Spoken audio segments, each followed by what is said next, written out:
Sudarlun, pemerintah Kabupaten Aceh Besar menertibkan 3 areal galiansi ilegal di Gampung Nehen, Kecamatan Masjid Raya, Aceh Besar.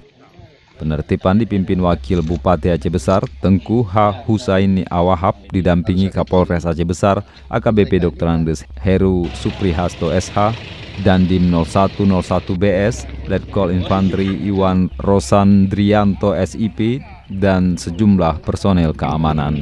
Karena masyarakat mengharap, nggak mungkin masyarakat langsung sampaikan kepada Pak Kecik kalau ini bukan bahaya. Karena masyarakat sudah rasa ini bahaya, sudah di depan pintu, maka Pak Kecik sudah pernah membuat surat menyuratin sehingga sampaikan pernyataan nggak pernah digubris. Maka hari ini pemerintah mengambil sikap tegas bersama dengan Forkopimda. Karena masyarakat sendiri yang lebih tahu bagaimana keadaan daerah ini. Maka pemerintah tidak akan tinggal diam. Yang namanya pelanggaran harus kita hukum. Contoh itu kan, itu udah kami larang berapa kali, itu kan ditumpuk lagi batu, kan itu kan udah keluar air.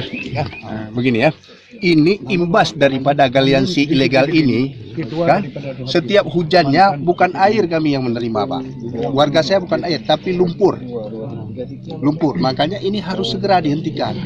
Semua saluran yang udah kita bikin tertimbun dengan lumpur yang di bawah air.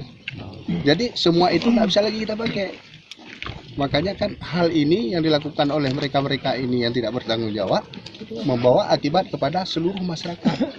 Gitu, Pak. Sudah berapa lama aktivitasnya? Gitu. Saya memang di sini kecil yang baru. Enggak, ini aktivitas Sudah lama. berapa tahun? Sudah lama, mungkin udah ada beberapa tahun. Tapi selama saya kecil di sini, Rombongan Pemkab mendapati 3 areal galiansi ilegal dan 5 eskavator.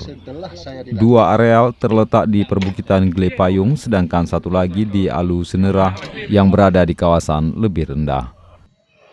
Di lokasi juga terlihat banyak batu gajah yang berserakan, di mana jaraknya cukup dekat dengan kompleks Buddha Suci II yang berada di bawah bukit.